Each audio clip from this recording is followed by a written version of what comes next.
This is the London FinTech Podcast, brought to you by your host, Mike Ballerman, bridging the worlds of suits and t-shirts, of finance and technology, bringing you insights, stories, and inspiration from the golden age of opportunity and innovation happening in London right now.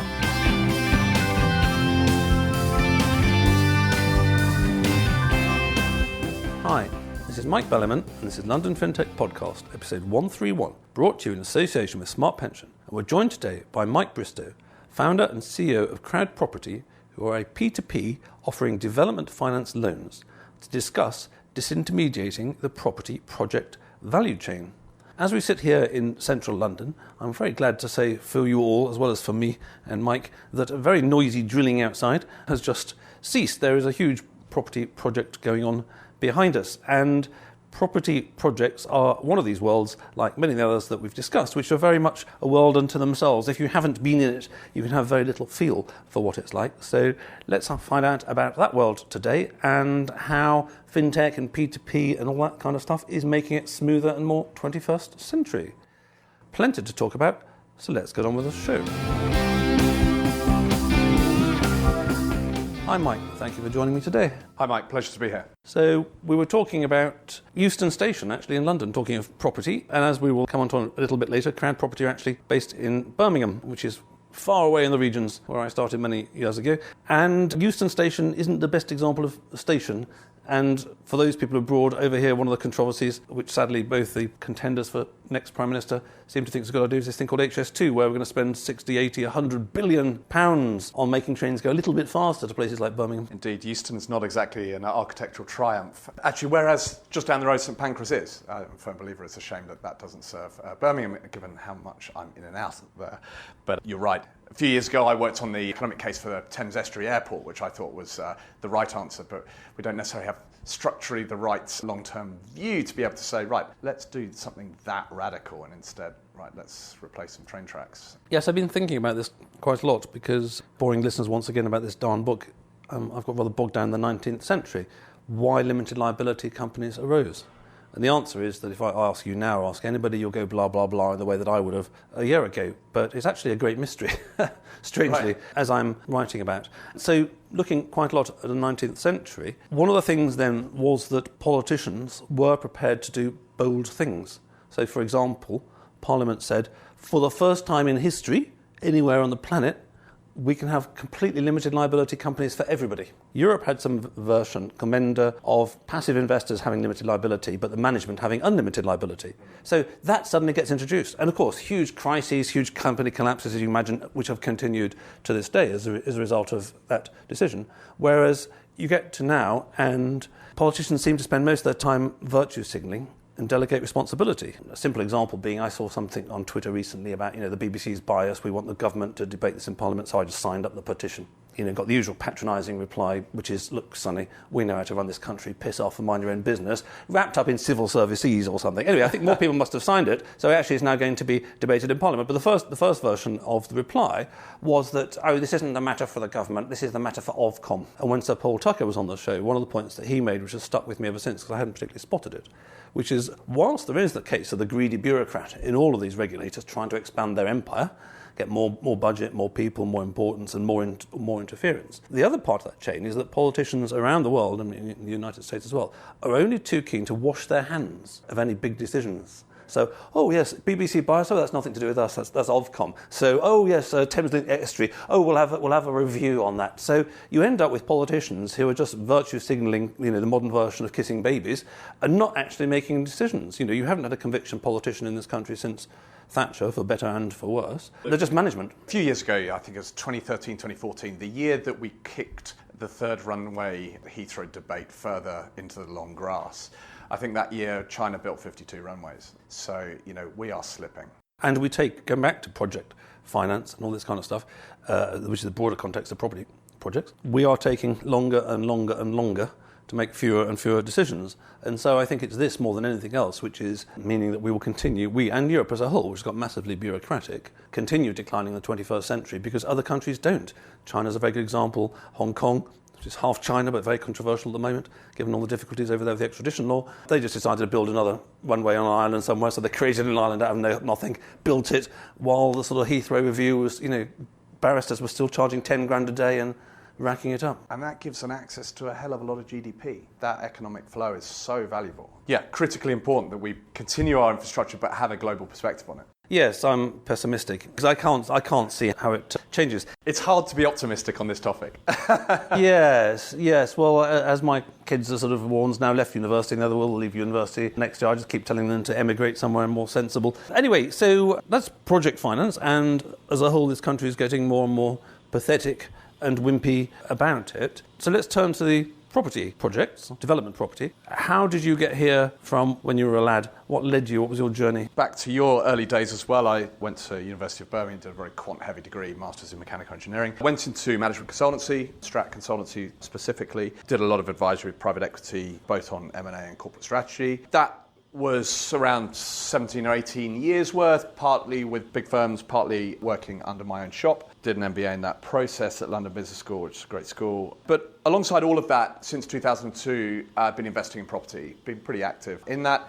Back in 2002, it was pretty easy just to buy a flat, rent it out, and the economics worked because it was a favourable market. So very amateur basis. A lot of property ownership and investment ownership of individual flats and houses, etc., is actually amateur. Which the government is now screwing because they're just killing every tax break left, right and centre. Therefore, the supply of rental property will fall. Therefore, the rents will go up. This is so incompetent. Exactly. It's the sort of second-order effects of taxation, which I argue is not fully understood. And you're right. You're absolutely right. It actually favours larger landlords who can incorporate that and takes away the opportunity for everyday people to sort of have one or two as part of the diversified pension fund. Can't you incorporate one or two these days? It doesn't make economic sense, doesn't work. Unfortunately. It's just targeting the wrong place. Don't get me started on that topic. I could last for hours. So over the time, sort of building up sort of more sophisticated strategies in property, I felt that was an area that I could definitely have an edge because I look at things very analytically and grew from investor to a bit more, doing more projects and that sort of led to bigger picture thinking around traditional finance being broken for property projects. But just before sort of dipping into that, one of the things I have a passion for is what tech can do. I mean, it's not a particularly different passion to anyone listening to this podcast, but I got involved quite early on in something called PropTech, so property technology, before probably PropTech as a term was formed. Which year was this about? About 6 or 7 years ago. I started investing in startup tech businesses. It's the world's largest asset class. It's got to be more efficient. There's lots of human intervention where maybe it doesn't need that. There are lots of places where it does still need that, which is one of the interesting angles with property and the evolution of PropTech. But yeah, invested in sort of 2025 really interesting prop tech businesses that are really now hitting scale. Real estate as a whole is famously bad at adopting technology. Very, very slow, and that's driven right from the top with big real estate. It is starting to happen now. 2 years ago, McKinsey cited a study saying, sort of likening the adoption of technology by property to basic manufacturing and agriculture. I've definitely used that statement in the wrong room before. Brilliant. So when did you decide to found CrowdProperty, and what was the motivation for that then? So first and foremost, a few co-founders, there's sort of 3 core co-founders, all of us doing property projects, refurb through to full new build development, and saying traditional funding is broken. We've collectively been working in doing that for decades. So across the 3 of us co-founders, 75 years. So we've been through a lot of pain, a lot of seeing that firsthand, and multiple economic cycles, all of which are important to saying, right, okay, we really know property, and we felt what lacked was a business that does property funding done by property people. Okay, so if we look at property funding as a whole, how does that break down? What are the subsectors within it? I mean, we mentioned development finance. Yep. There's obviously residential mortgages, and I don't know. If you've got a sort of pie chart on the whiteboard over there, and you slice that up into the bits, what are they? Well, as an ex-consultant, there are plenty of charts all over Absolutely. all over our business. Well, keep it simple for sort of morons like me.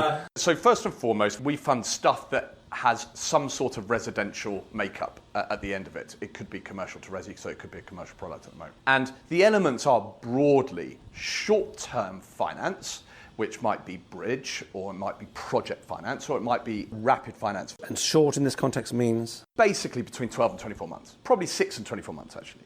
And then there's term finance, which is basically where it's relatively vanilla. There is clear operating cash flow coming off that asset. Major banks with very low cost of capital, access to cost of capital, they are best players in that commoditized vanilla finance. But we sit at the short-term end where actually deep expertise and really understanding the vision of what is being done is required. Okay, so that's the more sort of kind of customized end as opposed to wholesale end. Very much so. And you say that you guys decided that it was broken. Maybe for the perspective of the audience who don't understand property development, which is perhaps most of them, you can explain how the property development was historically working before you guys came along, what elements you perceived as broken, and then how you sort of fixed them. Starting horribly big picture and stating somewhat the obvious, we need 300,000 homes being built in this country, in the UK. We build 165,000 of it. That's not new news. What is constraining that? Okay, so there are lots and lots of big sites that are being built out by big developers. Okay, that is a well-funded market. The problem is those big sites are being built out. So there are then small sites that need to be developed, and SME developers and SME property professionals are very, very important to delivering the future needs of housing in the UK. There are two main issues. Number one, planning.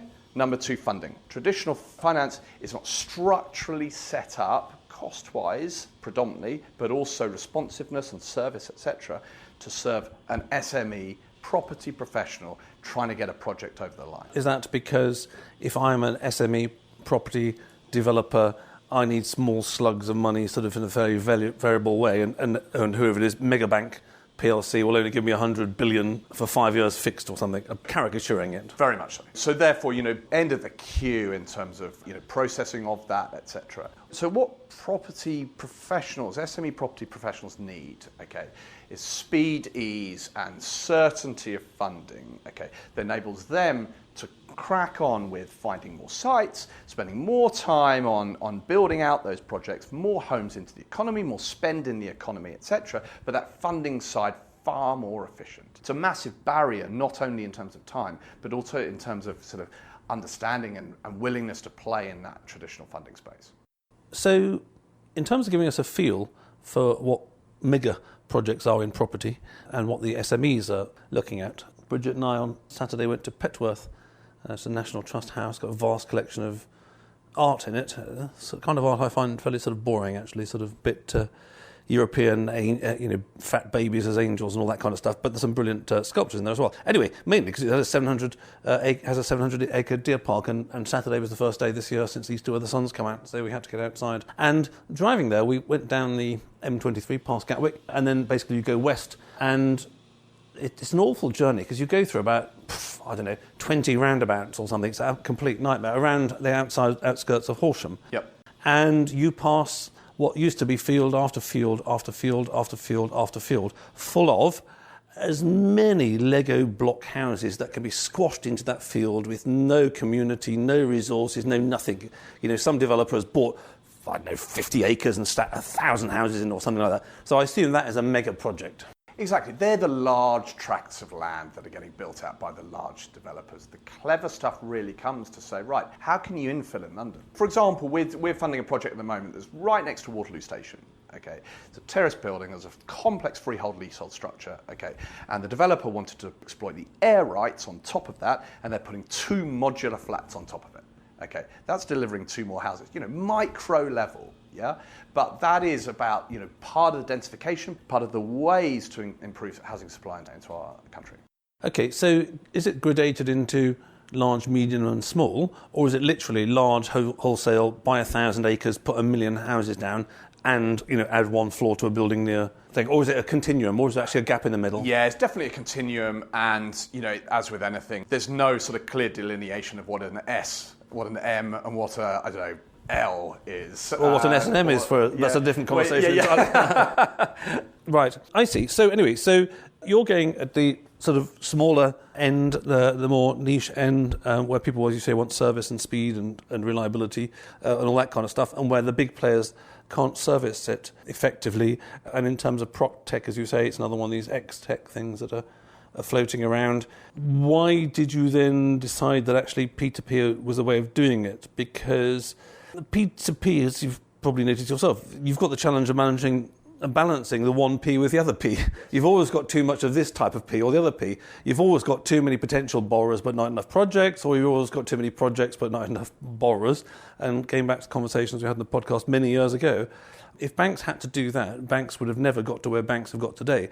The only reason that banks can do that is they created the interbank market. So whichever incoming or outgoing, if you like, whichever they had too much of, they just swapped it around with the banks, and obviously the market as a whole has to be flat. And one of the things that doesn't seem to have happened in P2P is a similar kind of thing, although there was a little bit of it in the past with RateSetter in particular. I got slagged off by Kadeem Shuba of the FT, Alphaville, for being turtles on turtles on turtles, and that you put your money into RateSetter and they put it into some other P2P, and before you know it, as Woody Allen said, a stockbroker is a man who invests your money until it's gone. So in terms of the SME property developer who wants, I don't know, for sake of argument, 1.5 million next Tuesday for sort of 7.5 months, that's quite a difficult asset to convert into something that a punter will stick their money into on the other side, isn't it? So isn't P2P a pain, or have you got around it? Because everyone says, P2P wonderful. Yeah, well, that's sure. At the big picture, that's fine.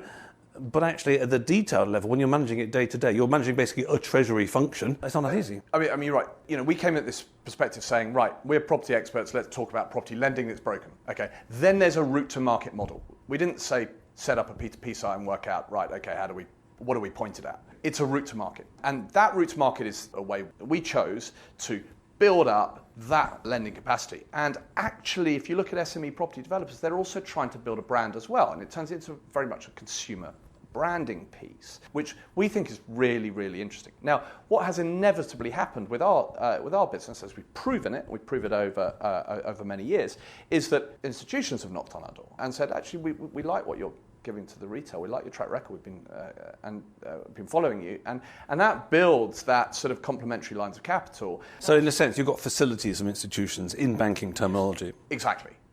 So it's not a question. You've got sort of Joe Sixpack putting sort of $10 into it, and you're trying to get all these $10 to make your 1.5 million or whatever you need by next Tuesday. Exactly. But if you do it right and you start with the asset expertise and you prove a track record, then you've got a wall of capital. And that's very much the situation we're in at the moment. Yes, I was just thinking, because the last time we touched on this, and I'm sure to property people it's sort of vastly different, but to sort of people 1,000 kilometres away, it looks to be identical. It was with Christian from Lendinvest, I think, a year or two ago. They are technically not a P2P anymore, as far as the FCA is concerned. Yep. This used to be on the P2PFA, I don't know whether they're on it anymore. So this P2P thing itself became to have a technical meaning. And as I recall, Christian was doing retail bonds at the time to get over this thing, that when you've got a variable demand, then having some certainty around supply is really helpful. I mean, another example is Augmentum Fintech, who are on the show recently, where they're a listed fintech VC fund. I saw they're trying to raise another 150 million recently. So one of the things in terms of how P2P has moved on from 5 years was precisely what I say, which is that in a treasury function in the bank, the only way you can manage the fact that incoming and outgoing are never the same on any day is because all banks get together and they do swapsies. And I think that P2P never addressed that. It never had a sort of an intra-P2P market moving stuff around. But it seems to move in this direction of becoming a conduit for institutional, in the broadest sense, funds, whether it's a listed bond, as with Lendinvest, or Augmentum Fintech, or you basically having lines from institutions. Exactly. So firstly, property professionals want speed and certainty. That's what we've built our business on. Certainty is delivered if you have complementary sources of capital, number one, and number two, they do act in a truly complementary way. Now, peer-to-peer, generally, people have manage that individually on platforms at the moment. It's an interesting thought whether that goes into some kind of intra-platform approach. But ultimately, delivering that certainty ensures you get high quality property professionals applying to your platform as a true alternative to the bank.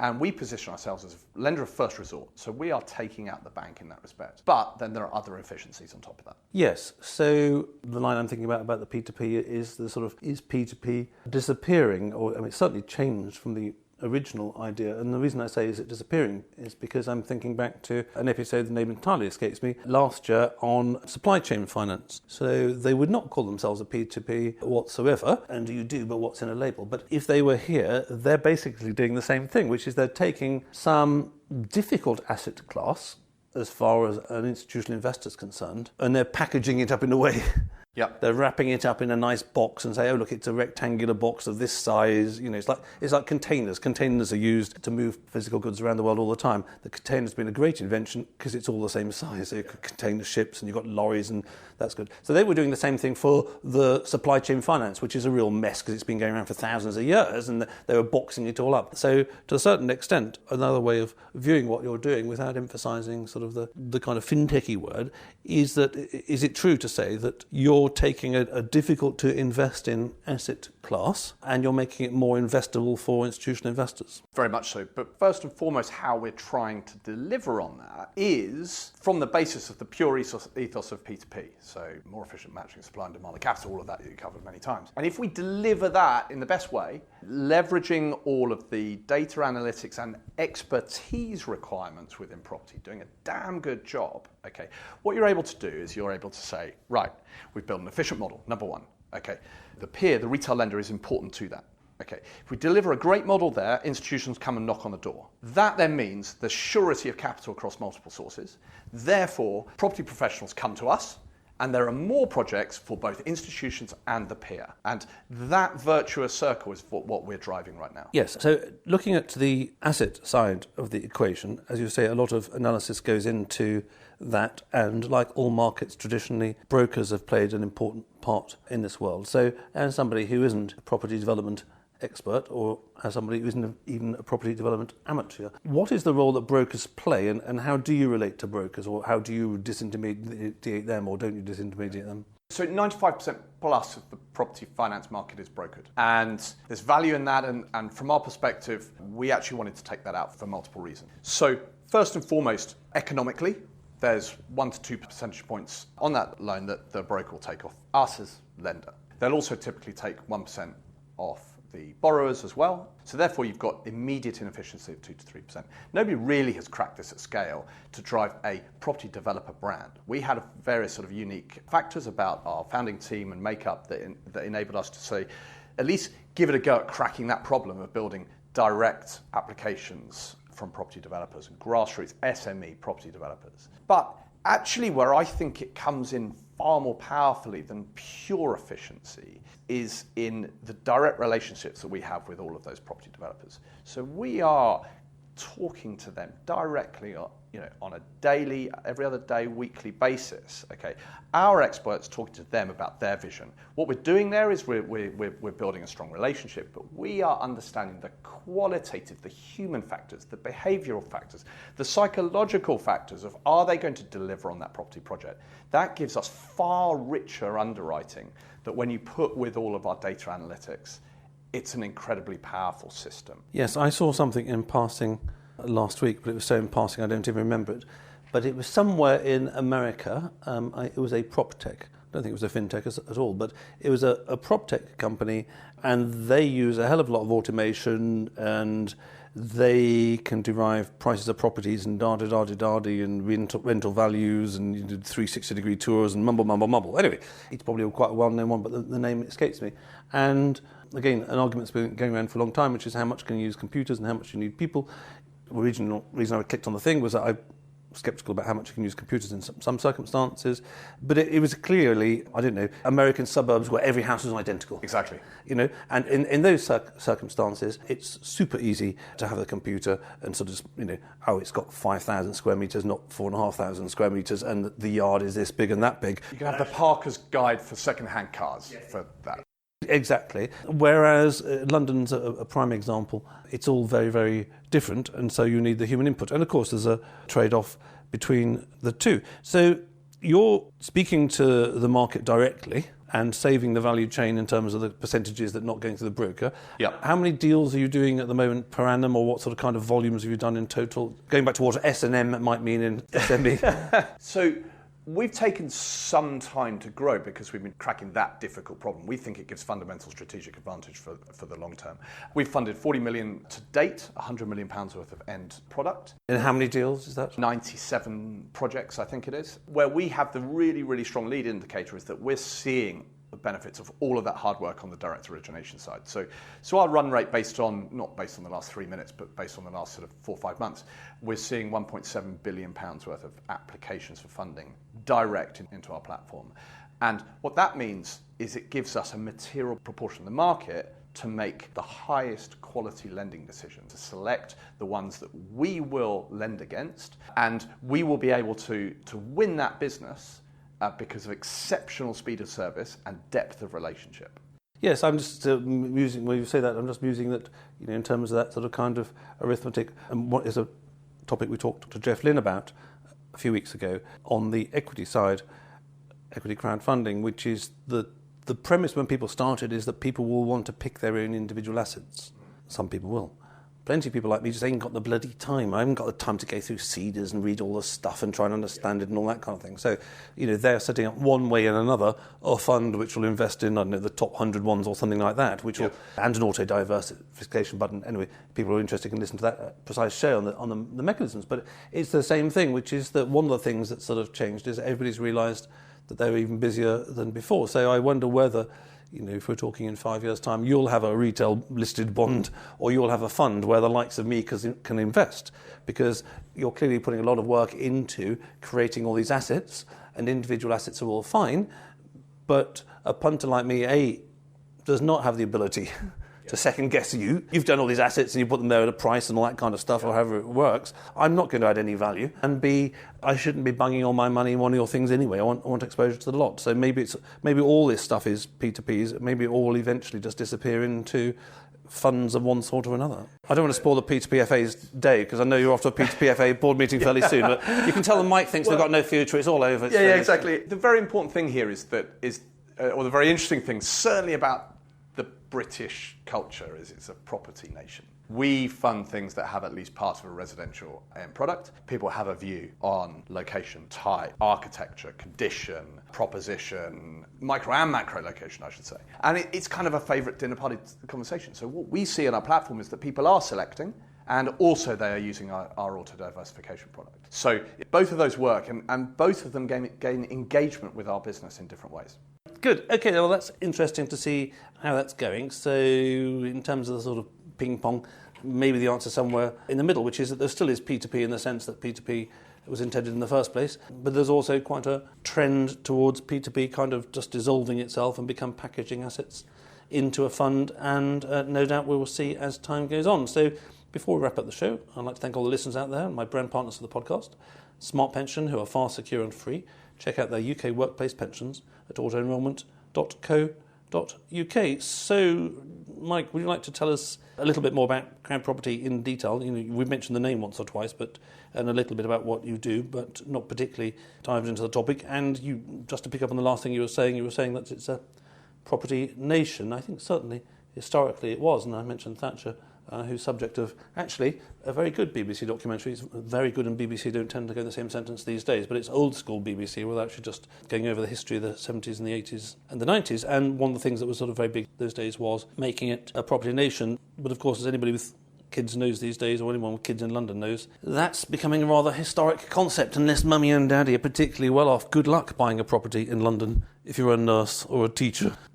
Indeed. The undersupply nature of the British property market. So, as I said earlier, it's 1.7 billion application rate, fund 5 to 10% of that. Having mentioned CEDAs before, is a similar rejection rate to them, which is about 90-95% rejection. As a lender, it's very easy to give people money. You're only a lender if you get it back again, otherwise you're a charity without a cause. So, we're building that business for the absolute long term based on really fundamentally understanding the pains of SME developers. And that has knock-on effects to delivering housing supply and spend in the UK economy. That's really important. But it's that fundamental pain, that expertise, that we're doing this damn well and building a 10, 20, 30 plus year business around it. And just to finalise on that institution P2P point, okay, if my mother lends on our platform, okay, she's done 42 years of due diligence on me, arguably, but an equivalent lender cannot spend that time doing due diligence, whereas institutions coming in is good for the sector because they're putting that rigour all over it, crawling all over these businesses to make sure that they are building differentiated lending models. That's what we're doing at CrowdProperty. We're pushing hard to deliver, and that's why our growth trajectory is going to continue, if not drive at a higher growth rate now, given we've cracked this broker disintermediation point. And we're sitting here in London today, but one of the points that hasn't emerged so far is that you're one of those very rare category of regional fintech, because you actually, as you mentioned, you mentioned in passing earlier that you were at university opposite where I was at school, but you're based in Birmingham as a business. Indeed, which for us is great, and that's part of the legacy of the business. Our fixed cost base is under half what it would be in London. We are a standout fintech, proptech business in Birmingham, and our ability to attract great talent is incredible. And so we're very, very proud in that. We lend nationally, but we're a very proud West Midlands business. Yes, and like Blue Motor Finance, former brand partners of this podcast, they're based in Sevenoaks, which isn't as cheap as Birmingham, but it is rather bizarre, and maybe it's the start of a little bit of a trend, but rather bizarre that in this world of tech and laptops on beaches, as the theory went 20 years ago or whatever, the more and more people try and crowd into this tiny central London thing, which is quite mad. And I was watching one of these very good history things on YouTube. One of these, I've forgotten who it was by now, I don't know, Emperor Tiger Star or something like that, which is they colour maps, and every year you get, like every year from 500 AD or something, the history of the British Isles. And you see the colours, the sort of Danes come and the Normans come and all this kind of stuff. And actually reading Robert Tomb's excellent book, 1,000 pages, I haven't read it yet, or the first page and a half, on the history of the English people, he makes the point that the Normans, from whom we should be seeking reparations, of course, for being our sort of colonial invaders for a few centuries, they did two things. Firstly, after the Normans invaded in 1066, they actually shored up our defences a hell of a lot, so nobody really invaded ever again. The Spanish Armada got beaten up by the winds and all that kind of stuff, and Hitler never quite made it here. So the Normans did that for us. But the other thing that the Normans introduced was massive centralisation. So what you saw, 500 years before was hell of a lot of regions, Mercia and Northumbria, and all of these were, different countries in modern language. And this centralisation has been a force that's been going on for 1,000 years, but it's about time it started to be reversed. And as we're in an economic world these days, the idea that you can halve your cost base just by going an hour and 26 minutes on the train is mental, given that a number of fintechs that I know, and I'm sure you know, do near offshoring in Belarus or Ukraine, which is very good, but it comes with its own sets of challenges. Yes. Which, okay, there's a slightly foreign language in Birmingham, but, maybe you're bilingual. And it's crazy that you can go 100 miles in this country and halve your cost base. But more people don't. So why don't they go there? Firstly, there's nothing that would pay me more in this world than to have a W1 address and the costs associated with it. Secondly, the fact that we are in Birmingham and can attract great talent and manage that fixed cost base means that we can have everything in-house. And that creates absolute control within your business, okay? And that's powerful. My tech team are within 5 paces of my desk, which sort of makes them a little bit nervous, but that's really important to be able to give structured speed of delivery on our innovation. Yes, we had Orcron a little while ago, and they're based in Belfast. The cost base might be even sort of cheaper up there. So anyway, a big flag wave for all the regional fintechs out there. It is crazy in terms of everyone trying to squeeze themselves into central London one way or another, and there's a vast talent pool around the country, and also what you're doing is relocating some of the employment to the regions where it is more needed. So I wish you every success in the future, and maybe we'll see in a few years whether P2P still is a capital P2P, or P2P is something that you look up in an encyclopedia of historic terms, and whether it's all turned into funds. But certainly, for a whole variety of reasons, as you imply, the UK property market really needs a lot of development, and I wish you every success in the future. Thank you, Mike. Much appreciated. Thanks for listening. If you have consulting, advisory/non-exec, or media needs in the FS or fintech space, get in touch with me at mike@londonfintechpodcast.com.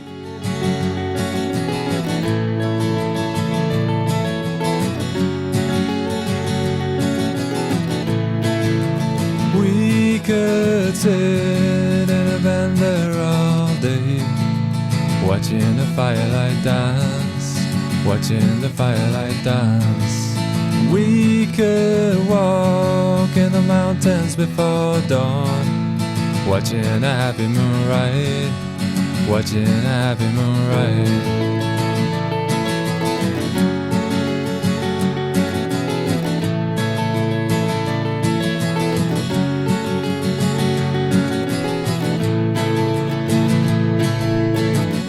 To come away from the city, with the tarmac so dead and the people so sad.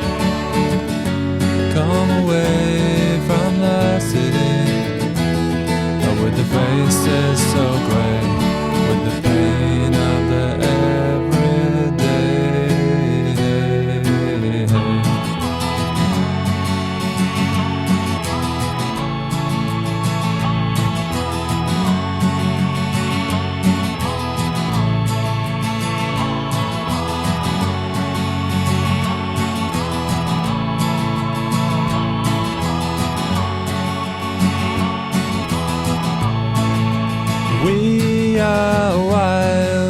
the mountains and the trees.